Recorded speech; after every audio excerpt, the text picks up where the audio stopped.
Howdy folks, my name is Richie aka Otter, and I'm back with another Hearthstone deck guide. The basic deck guides I did for the 9 classes were ideal for beginners, but in this video I'm going to craft a budget Druid deck which should perform even better. When designing this deck I had 2 goals in mind. First, I wanted the deck to cost around 1,000 arcane dust, and second, I wanted a balanced Druid deck that not only had good removal spells but also a good early and late game. Now this deck costs about 1,080 dust to make, and that may sound like a lot, but keep in mind there are no epics or legendaries in the deck. If I included an epic, just one epic card in this, it would increase the cost by 400 dust, and one legendary would be an additional 1,600 dust. So it is relatively cheap, even though that price point might sound a little scary. And also keep in mind that I've included lots of generic cards that are really good to actually craft. So if you don't have things like Fairy Dragons, or Harvest Golems, or Defender of Argus, or Azure Drakes, these are cards that can be used in a large variety of different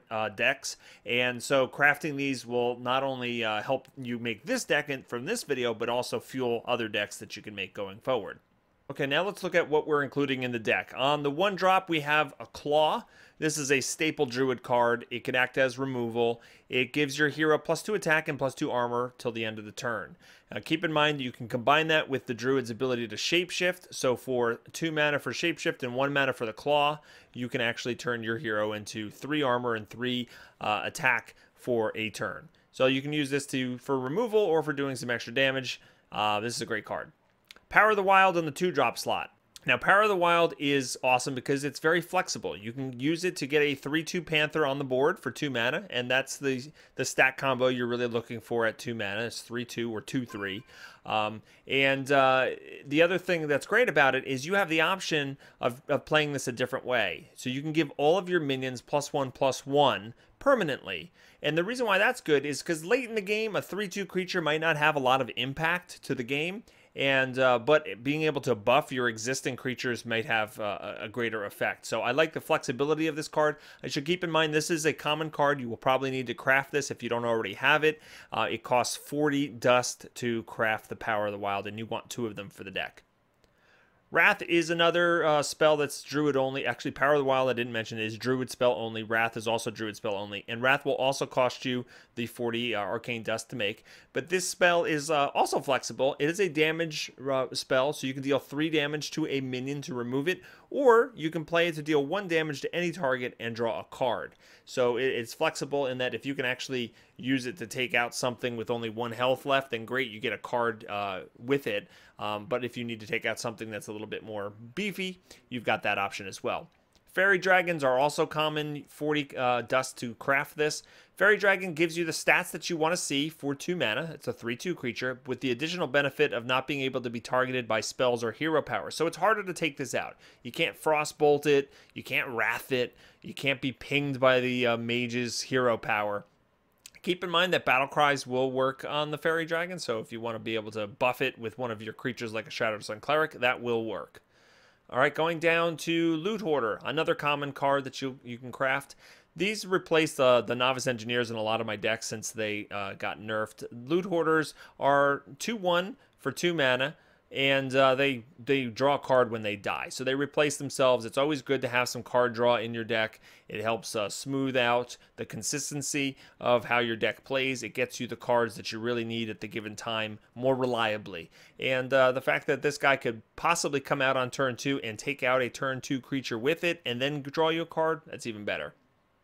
Harvest Golem I talked about in my budget aggro mage deck that I posted. The Harvest Golem is really, really, really good. He's easy to overlook, especially for new players. He doesn't seem like he does all that much, but he really does do a lot for the tempo of the game. On turn 3, you get a 2/3 creature, which is decent. It's nothing to go jump up and down about, but when he dies, he summons a 2/1 creature. So what that means is even if the enemy spends their turn wrathing your Harvest Golem, you're still going to have a 2/1 creature on your board for your turn.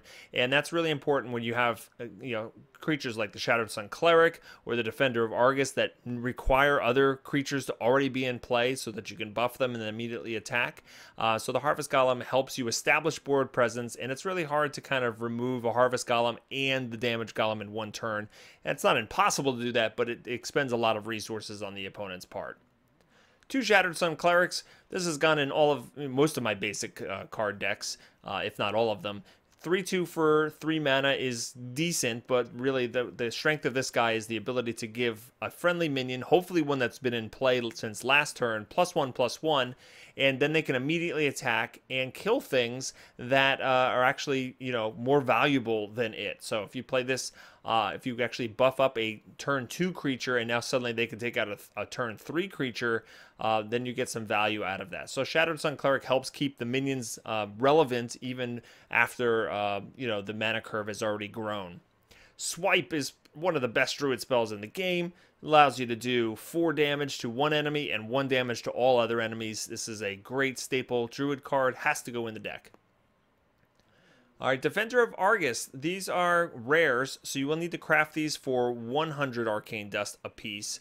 They are 2/3, which is not a great stat combo for 4 mana. However, it does give adjacent minions +1/+1 and taunt. And realize that if you already have 2 minions down, you play this guy in the middle, it will buff both of them up. So for a lot of the same reasons that the Shattered Sun Cleric is really useful, the Defender Argus can actually buff 2 creatures at once, and it adds taunt on top of it. So these guys are really great at establishing board control and helping you kind of lock down your opponent.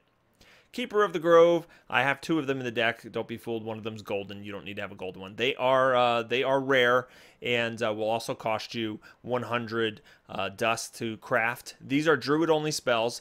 It's a 2/4 creature for 4, but it also gives you an added battle cry that allows you to deal 2 damage or silence a minion when it comes into play.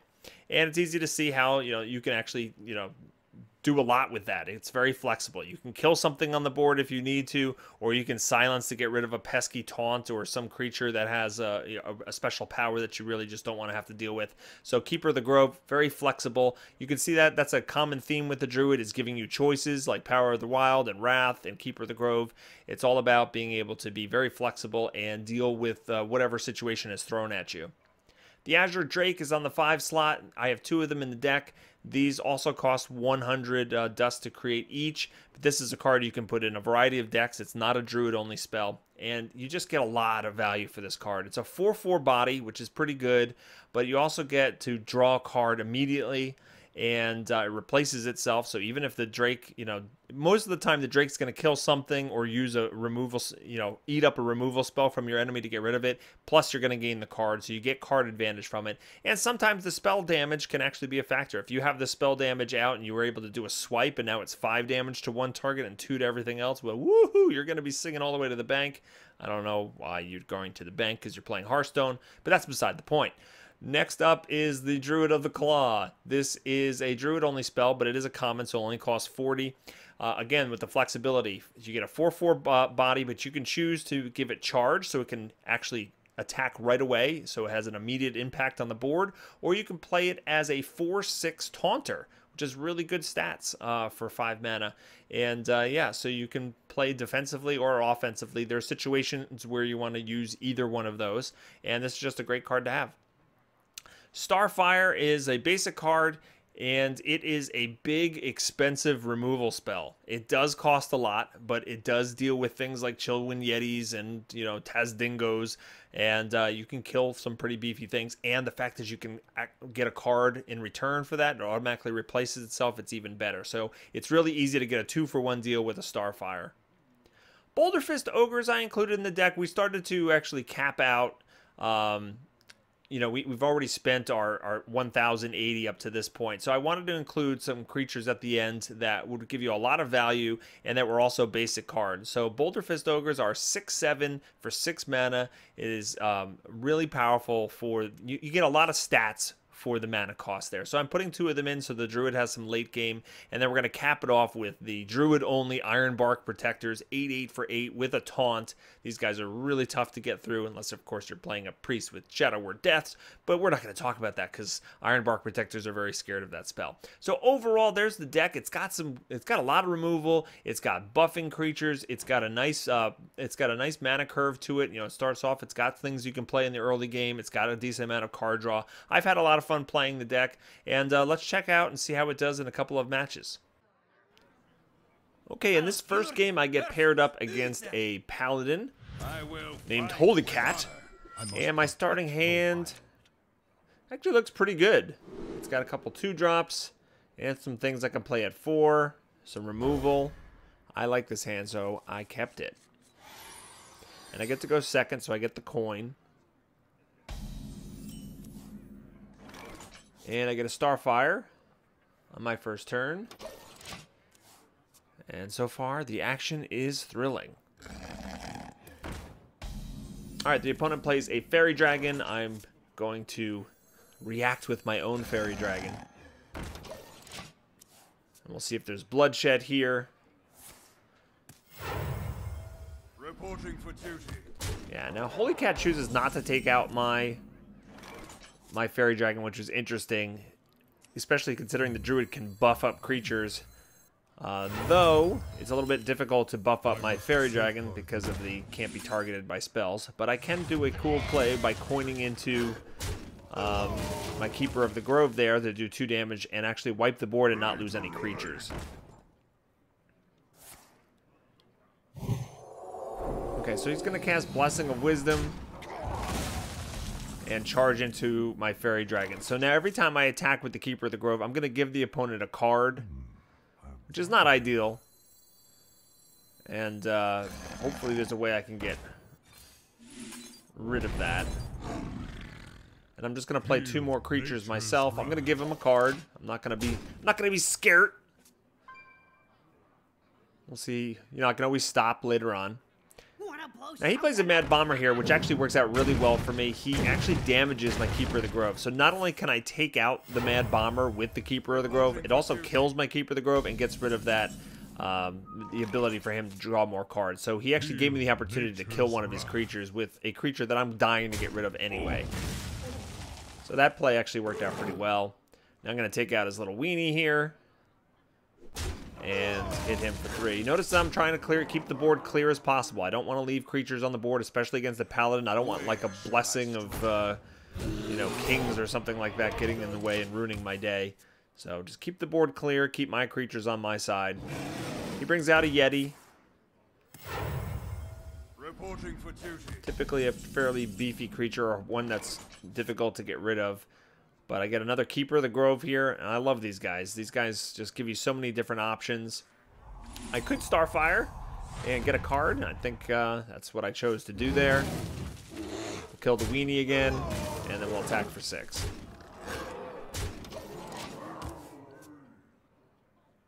Alright, so far this is going very well. A Grizzly Bear. And another Yeti. Alright, let's see if we can clear this board. Again, we got 2 swipes in our hand.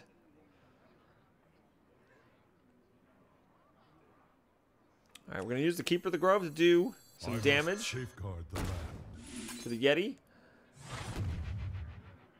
And we'll take out his bear. And I'm actually going to trade one of my 3/1s finally. We'll put out a Harvest Golem and we'll bring him down to 15.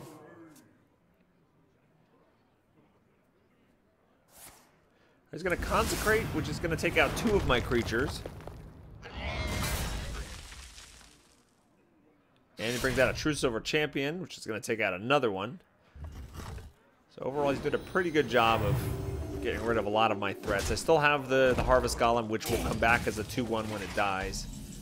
But now it's turn 8, and now I've got big fat trees. And that's just very painful. And you can see he wants nothing to do with that. So that game went to me. Queuing up for another game. I've got a priest this time named Tinjokai. I don't know how to say that. Tinjokai. We'll go with that. So this hand's not that good. Boulder Fist Ogre, Starfire, too expensive. We'll get rid of those. And see what we get. Oh, this is just... That's a great hand. 2 Fairy Dragons and the Shattered Sun Cleric. My greeting. Alright, nothing to do on the first turn. The priest comes down with an Elven Archer.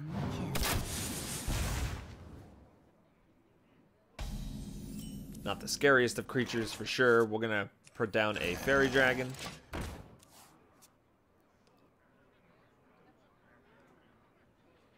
What you want? Alright, we're going to get a Frostwolf Grunt and then a coin into a Northshire Cleric. Now, Northshire Cleric can draw cards as the priest heals. So that's something we want to get rid of real bad. And fortunately, we have some options in our hand here. He did hide it behind a taunt, which is a really good move. But we've got a claw, which is going to allow us to kill the Frostwolf Grunt. And then the 3/2 creature can kill the Northshire Cleric and not even die, which is just great. And I can bring out another Fairy Dragon. So overall, very good turn for me. We must cleanse Okay, he the does buff Sunwell. up his Elven Archer.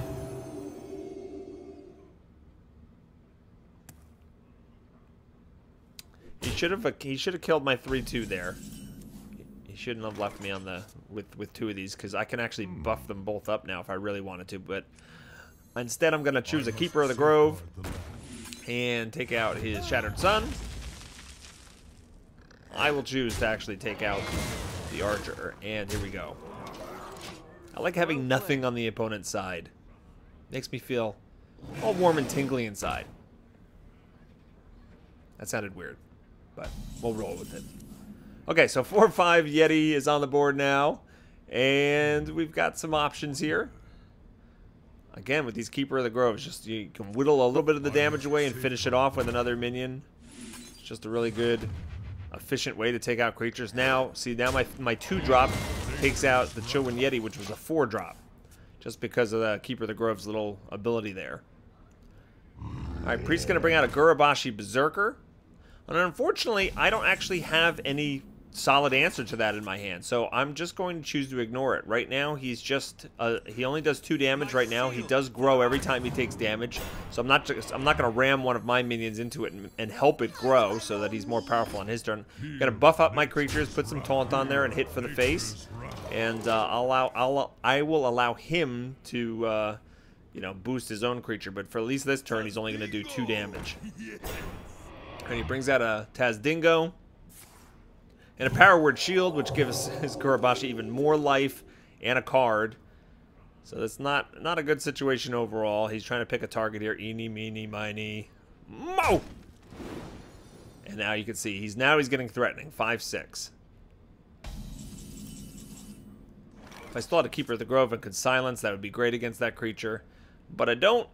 So I know I'm going to lose the Loot Hoarder anyway this turn. Might as well start it off and see if I get a card that helps. And I do. The Swipe is a great card for right now. I'm going to use that on the Gurabashi to bring him down to killable range. You can see he gets buffed again. But now I can claw and take out the Tazdingo. And now I can use a 2/3 guy who's already expended his usefulness to take out his huge creature. And now we're going to hit for 6. Overall, that worked out well. Finally got the answer. Alright, opponent plays a big beefy Core Hound. I don't really like the Core Hound, and he's very scary. He's very expensive. He's very scary, but he only has 5 health. And he's easy to take out. But right now he's so low in life, I'm just going to go for the throat. I can put the charge on with this creature, and I can actually buff it. I can buff it up to 5, and he's behind 2 taunters. Cleanse the Sunwell. And I'm just going to go for the face, bring him very close to death. Okay, he's at 1 life. It's going to need a miracle to pull this one out. Alright, he's going to Voodoo Doctor, heal himself a little bit. He's going to use his hero power to heal himself a little bit. And it looks like brings out a taunting creature. And he's going to bash one of my keepers. Okay, so, I mean, that was a pretty good turn, but ultimately it's not enough. I have the ability to do lethal damage on the board right here. So this will be another victory for the Druid deck. You can see there's, you know, it's got a good removal. It's got an ability to buff creatures, a lot of versatility, a lot of options. I think this deck is pretty solid. And it will help, you know, you can see I'm playing in ranked play mode right now. I'm sure in the early levels it'll perform very well during that. So that's going to wrap things up. I hope you enjoyed this video. If you did, please click on that subscribe button so you can be notified when I go live with future videos. You can see me on Facebook and Twitter. The addresses are on the screen there. And if you click on that video that's playing, that is my Card Advantage Basic Training Hearthstone Guide. It's good for new players. And if you click on the little Malfurion down on the bottom, that is my basic Druid deck for beginners. And if you click on the Lady Jaina down there, that is my budget aggro mage deck. It's kind of like this deck, but for mages. I hope everybody has a fantastic day, and I'll see you next time. Take care.